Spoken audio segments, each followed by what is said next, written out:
শুভ সকাল বন্ধুরা, আজকে আমি তোমাদের সাথে শেয়ার করব শলভাসনের দুটো ভ্যারিয়েশন এবং অবশ্যই তাদের উপকারিতা, পদ্ধতি এবং কন্ট্রাইন্ডিকেশন।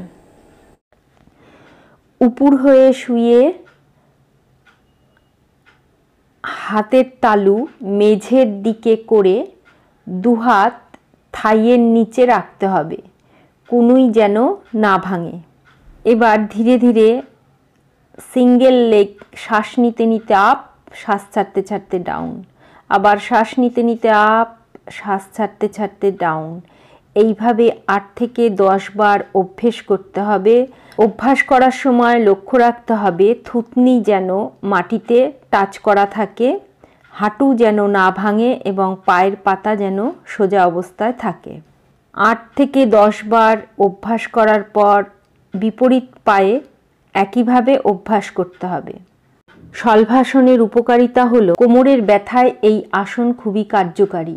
লাম্বার স্পন্ডালাইটিস ও স্লিপ ডিস্ক সারাতে সাহায্য করে, কোষ্ঠকাঠিন্য দূর করতে সাহায্য করে, হজম ভালো হয়।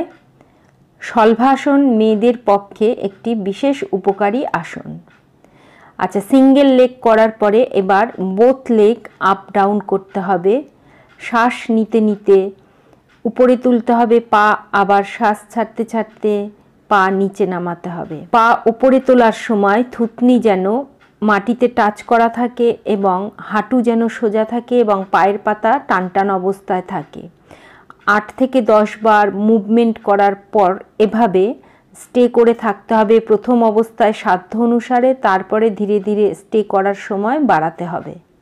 যাদের উচ্চ রক্তচাপ, কমজোরি, হার্নিয়া, হৃদয় রোগ, শরীর খুব ভারী হলে বা কোমর খুব ব্যথা থাকলে এক এক পা উঠিয়ে অভ্যাস করতে হবে।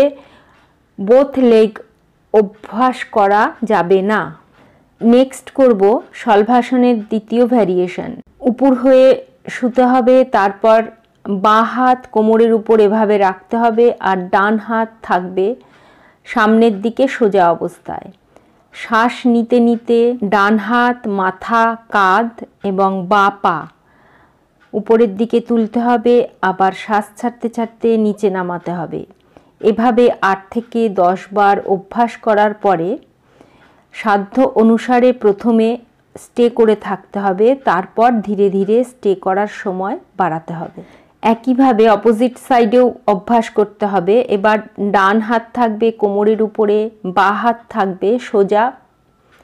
শ্বাস নিতে নিতে বাঁ হাত মাথা এবং কাঁধ আর ডান পা উপরে তুলতে হবে এবং শ্বাস ছাড়তে ছাড়তে নিচে নামাতে হবে। লক্ষ্য রাখতে হবে অভ্যাস করার সময় হাঁটু যেন না ভাঙে, পায়ের পাতা যেন টানটান অবস্থায় থাকে এবং হাত যেন কানের সাথে লেগে থাকে। এভাবে প্রথমে 8-10 বার অভ্যাস করার পরে সাধ্য অনুসারে স্টে করতে হবে। ধীরে ধীরে স্টে করার সময় বাড়াতে হবে।